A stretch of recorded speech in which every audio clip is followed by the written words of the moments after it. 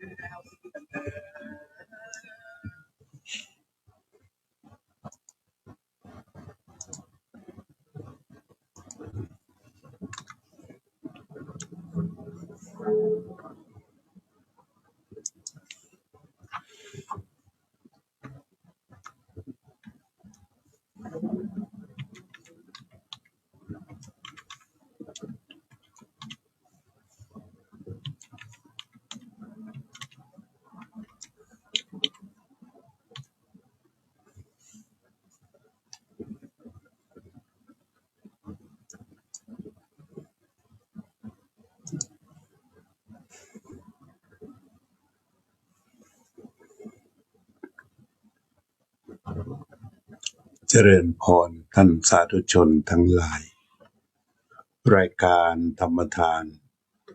จากวัดพุทธปัญญาเมืองโพมนารัฐแคลิฟอร์เนียประเทศสหรัฐอเมริกามาพบกับท่านผู้ฟังท่านผู้ชมอีกวาระหนึ่งรายการธรรมทานจากวัดพุทธปัญญานำเอาเรื่องราวเหตุการณ์ที่เกิดขึ้นมาสนทนากันวันนี้ขึ้น15 ค่ำเดือน8แล้วพรุ่งนี้วันนี้14 ค่ำพรุ่งนี้15 ค่ำวันพระใหญ่มะรืนนี้ก็เป็นแรม1 ค่ำเดือน8เป็นวันเข้าพรรษาการเข้าพรรษานั้นก็มีความหมายถ้าเป็นเรื่องทางประวัติศาสตร์การเคลื่อนไหวเดินทางค้าขายไปมาหาสู่ติดต่อสิ่งต่างๆนั้นก็จะเดินทางลำบากเพราะเข้าหน้าฝนแต่อาตมาอยู่อเมริกามันร้อน เราก็อยู่กันคนละมุมโลกนี่มันกำลังร้อนหนักมากนะตอนนี้ทีนี้ทางเมืองไทยในช่วงนี้ก็คือฝนตกที่อินเดียที่อาตมาเคยไปอยู่เชื่อเลยว่ามันน่าจะหยุดเดินทางฝนนี่ตกหนักร่มนี่เอาไม่อยู่ ในช่วงหน้าฝนอินเดียช่วงนั้นก็เลยคิดว่ามันก็น่าจะหยุดจริง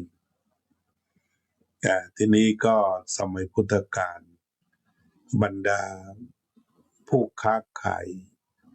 นายกองเกวียนต่างๆก็จะเดินทางไปค้าขายตามเมืองต่างๆโดยการใช้เกวียนทีนี้การใช้เกวียนนี่แบบพอหนักๆเข้าก็ไปไม่ไหวมันติดลมทางแบบสมัยโบราณทางเกวียนก็คือขุดดิน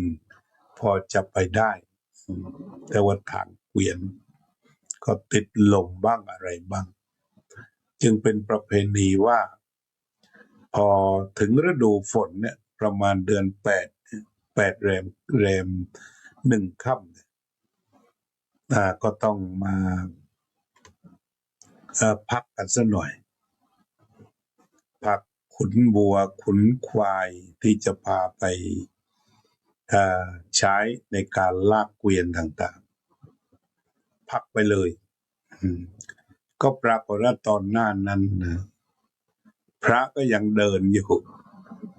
แต่พระก็มีปรากฏการณ์เขาเล่าว่าท่านลื่นลบลงไปในนาบ้างเดินตามคันนาลื่นลงไปทั้งองค์แล้วก็มีการแถมว่าไอ้การลื่นนั้นบางทีปลูกข้าวไว้ใหม่ๆท่านก็ลงไปทับข้าวเขาตายก็เขียนอะไรอย่างนั้นนะเป็นลงไปทับข้าวคล้ายๆลงตึ้งแล้วข้าวอ่อนๆที่อยู่ในโคลนมันก็จะพากันเกิดความเรียกว่าตายหรือว่าหลุดอาจจะหลุดจากรวงหรือว่าหลุดจากต้นมาก็เป็นได้ทีนี้มันก็มีเรื่องหนึ่งในทางพระพุทธศาสนาเนี่ยที่ว่าประชาชน พระสงฆ์พระพุทธเจ้าจะอยู่ด้วยกันแม้แต่เรื่องนี้เรื่องที่พระสงฆ์ล้มลงฟาดตำในนาหรือว่าการที่พระสงฆ์ยังเดินอยู่ขณะที่บรรดาพ่อค้าเขาหยุดเดิน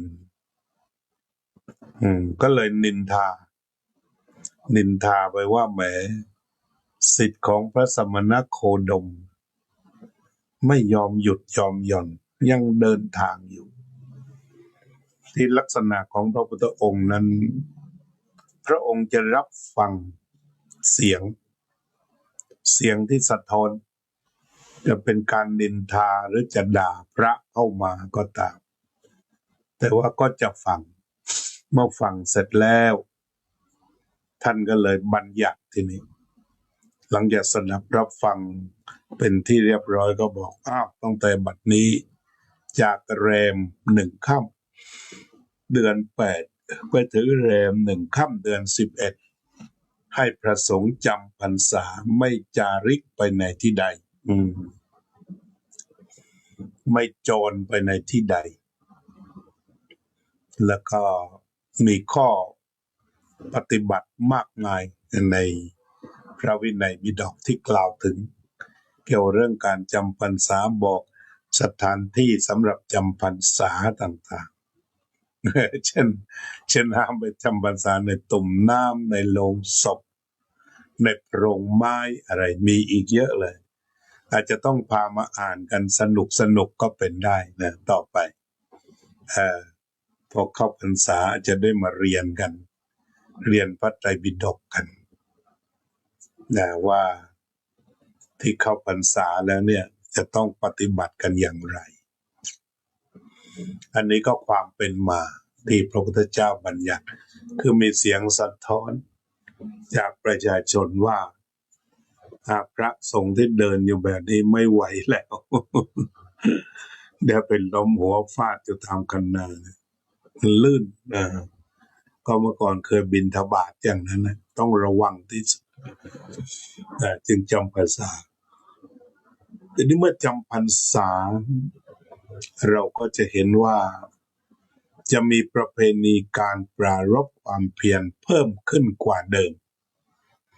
คือเช่นว่าเคยมีความเพียรระดับหนึ่งแต่พอจำพรรษาก็ไปเพิ่มขึ้นไปอีกระดับหนึ่งที่ทำให้ความเพียรพยายามนี้สูงขึ้นเพิ่มมากขึ้นในที่สุดก็มีการปฏิบัติกันเป็นพิเศษอย่างเช่นมีเรื่องหนึ่งมีพระภิกษุบวชภายแก่ท่านก็ปรารภความเพียรอย่างหนักบวชมา 4-5 ปีแล้วปีหนึ่งท่านก็คิดว่าท่านก็แก่มากจะต้องทำความเพียรเพื่อทำความหลุดพ้นให้ปรากฏขึ้นท่านจึงได้มีการปฏิบัติธรรมเป็นพิเศษโดยการชวนพระสงฆ์30 รูปไปอยู่ในหมู่บ้านหนึ่งพอไปถึงประชาชนก็ดีใจ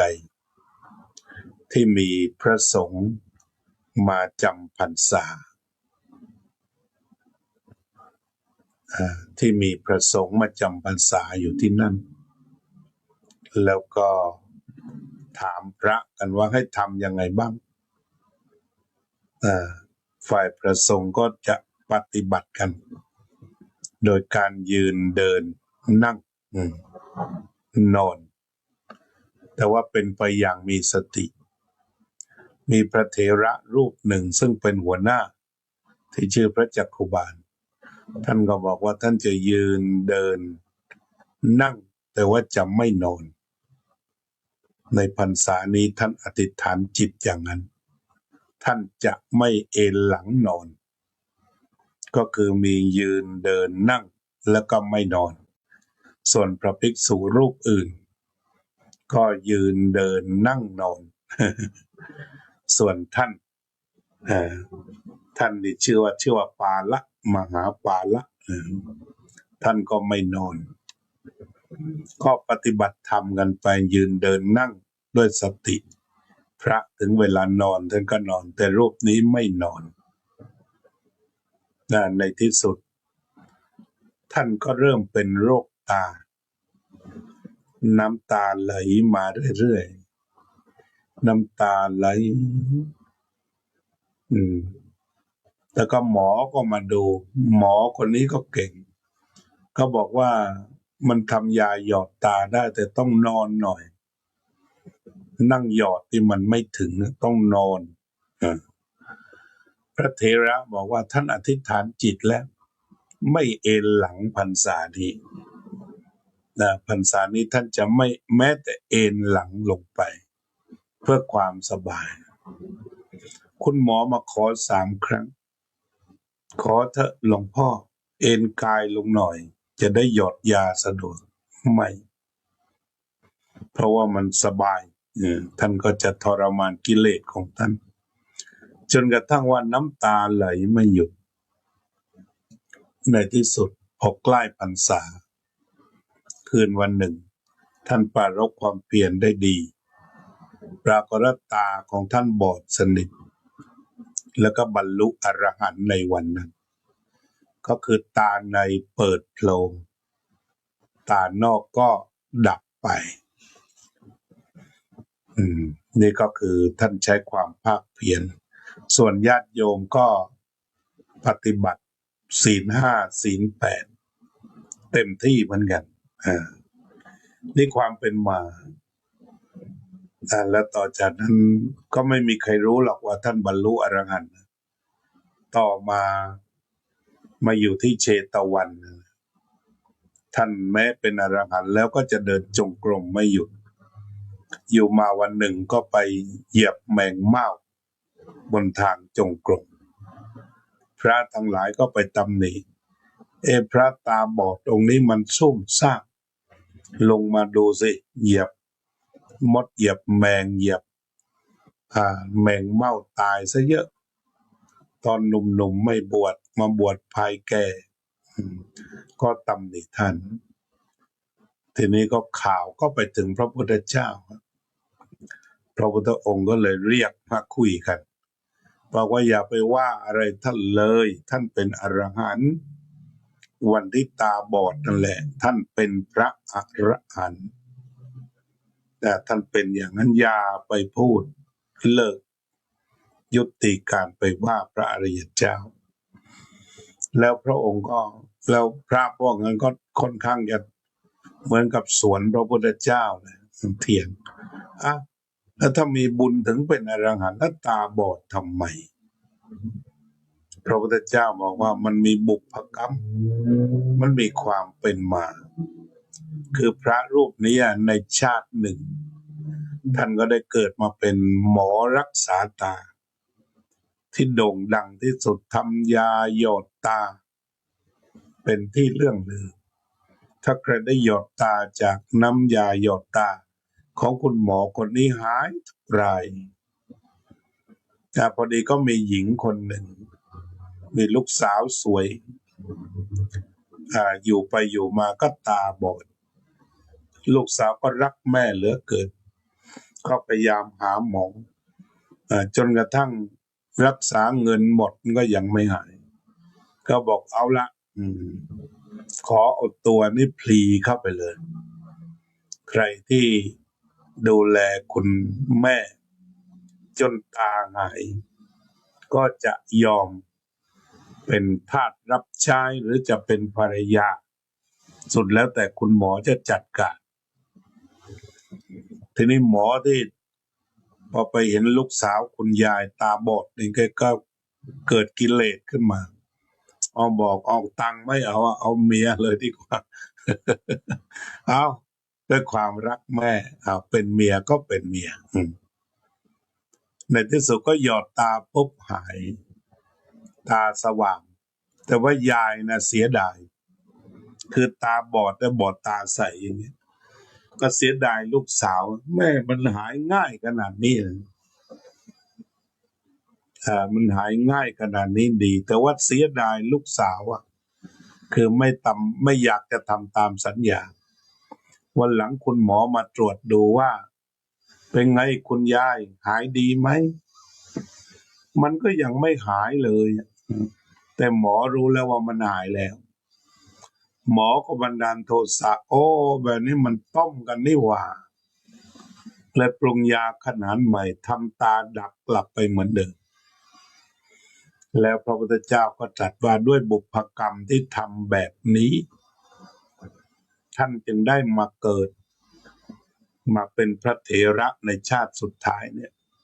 แต่ว่าจำเป็นต้องจ่ายนะคือหมายความว่าแม้แต่บรรลุอรหันต์แล้วแต่กรรมก็ยังต้องใช้ไปเรื่อยๆเช่นพระรูปนี้หรือแม้พระโมคคัลลานะก็ต้องใช้กรรมกันจนวันตายคือบุพกรรมไม่เว้นแม้ว่าแต่ว่าหมายถึงว่าตั้งแต่บัดนั้นเป็นต้นมาใครจะทำอะไรก็ถือว่าก็ไม่เป็นกรรมใหม่อีกแล้วมันได้จบสิ้นแล้วกรรมคือท่านไม่ดำริไปในทางที่จะแก้แค้นหรือเป็นอะไรจิตของท่านบริสุทธิ์แล้วก็จะไม่เป็นที่สะสมของกรรมที่จะนำไปเกิดต่อไปแล้วก็ให้ผลกรรมจบคือจบเหมือนปลดหนี้เป็นผู้ที่ไม่มีหนี้แล้วจบแล้วเพราะพระอรหันต์จึงเรียกว่าไม่มีหนี้ก็คือบรรดากรรมทั้งหลายปลดกันเสร็จก็คือจบเลย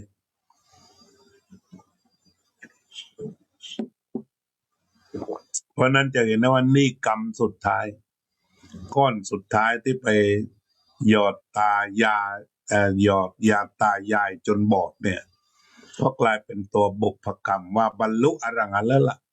ลากันแล้วล่ะบรรดาผลกรรมทั้งหลายแต่ว่าก็จะต้องจ่ายนั่นคือหมายความว่าตาบอดปุ๊บนะอรหันต์เกิดเลยในเวลาที่ใกล้เคียงกันแล้วว่าตานอกบอดตาในก็สว่างไสวตลอดเวลานี่ก็คือเรื่องว่าเข้าพรรษาเข้าหาธรรมนะเป็นตัวอย่างเพราะนั้นพี่น้องซึ่งไปวัดกันเป็นขาประจำเราก็ต้องมีกิจกรรมเพิ่มเช่นทำสมาธิเพิ่มขึ้นทำวัดสวดมนต์เพิ่มขึ้นหรือทำอะไรที่เป็นบุญเป็นกุศลในอันที่จะเพิ่มขึ้นเหมือนหลวงพ่อพุทธทาสท่านเคยบอกเวลาเข้าพรรษานี่ถ้าเราปลูกหัวบอนหัวมันเปลือกมันก็จะเติบโตขึ้นมาจนได้กินฉะนั้นถ้าเราเองก็ได้เริ่มตั้งต้นความเพียรตั้งแต่ต้นก็จะทำให้เรามีความสุขมีบุญมีกุศลเพิ่มขึ้นก็คงจะสนทนาธรรมกันเพียงแค่นี้เจริญสมาธิภาวนาพุทโธด้วยกันต่อไป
สัพเพ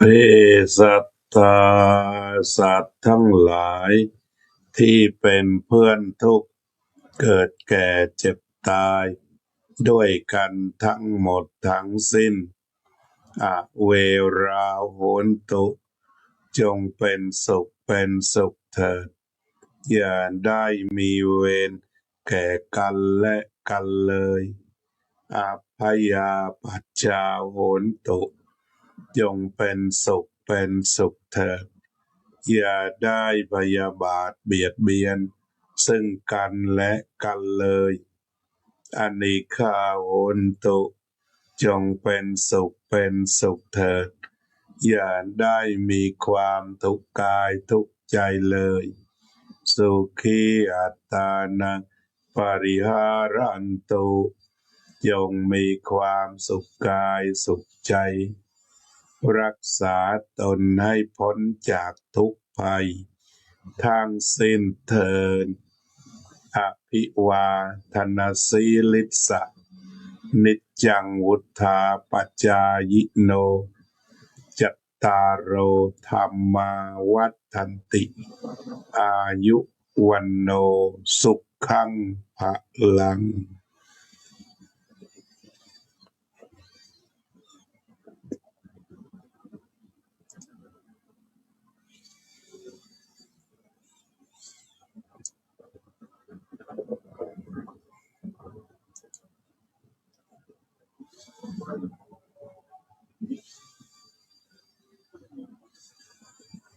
เจริญพรโยมอุบลอินทวงศ์โยมทัพพิชาแสงสวัสดิ์โยมสุนิตวงศ์สุเทพพระสาธิตธีระปัญโยโยมกัลยาว่องทิพย์คงคา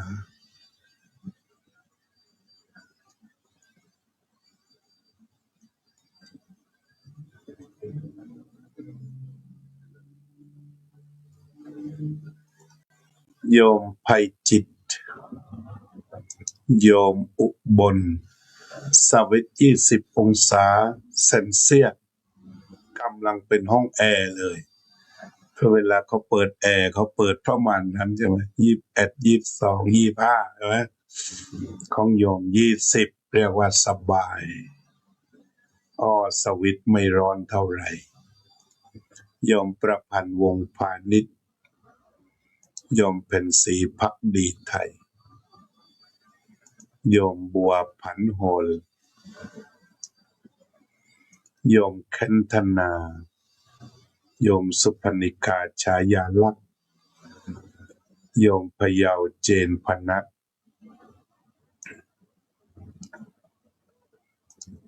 โยมบุญรัตนสงขลาโยมรัศนีสีติ้งโยมนิพาพรยิ่งรุ่งโรจน์โยมวารินีแทรกขอโยมจิรารัตน์เกียรติสันติกุลโยมสุดาคงจินดาโยมทิติมามาเทลโยมรมรวินจารุกุลศิลป์ โยมโซเฟียสุภาพรโยมศิวิไลศรีวงศ์ชัยพระครูพิสารเมืองพัทยาโยมจิรสาอลันภักโยมน้อยพรหมประเสริฐโยมศิวิไลศรีวงศ์ชัยโยมเป็นศรีภักดีไทยโยมบัวผันโหลโยมพรพันธ์เบรดเล่โยมทัพพิชาแสงสวัสดิ์โยมกัลยาว่องทิพย์คงคาโยมทิติมามาร์เทลโยมศิวิไลศรีวงศ์ชัยโยมสุพนิกาฉายาลักษณ์โยมน้อยพรหมประเสริฐโยมนิพาพรยิ่งรุ่งโรจน์โยมศิวิไลศรีวงศ์ชัยโยมอุบลอินทวงศ์สวิตก็ร้อนมากฝนตกก็20 องศาเหมือนห้องแอร์เลยเนาะก็คงจะอำลาญาติโยม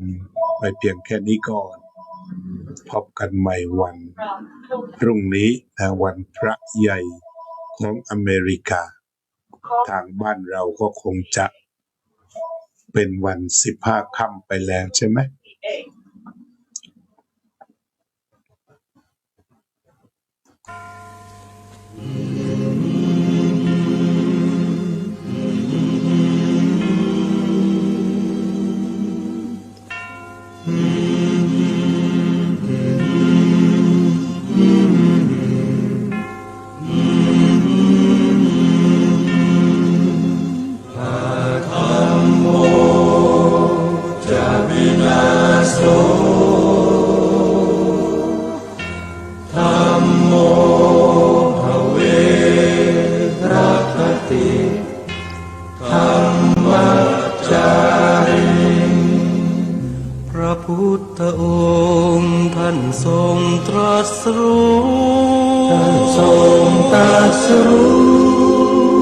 เป็นสัพพัญญู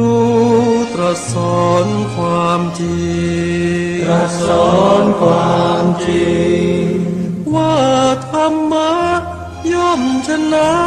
ทุกสิ่งเป็นที่พึงพิงแก่ผู้ประพฤติชอบธรรมธัมโมจะวินาโสธัมโมภเวรัคติธัมมัจจาริอำนาจใดๆก็ตามย่อมถึงความพินาศถ้าขาดธรรมะประจำไม่มีใครอยู่ค้ำฟ้าเราต่างเกิดมาใช้กรรมจงอยู่ในศีลในธรรมคิดทำแต่กรรมที่ดีธัมโมจะวินาโสธัมโมภเวรัคติธัมมัจจาริธรรมส่องสว่างสู่ทางสุขสีคำจุนโลกนี้นิรันดร์ธัมโมจะวินาโส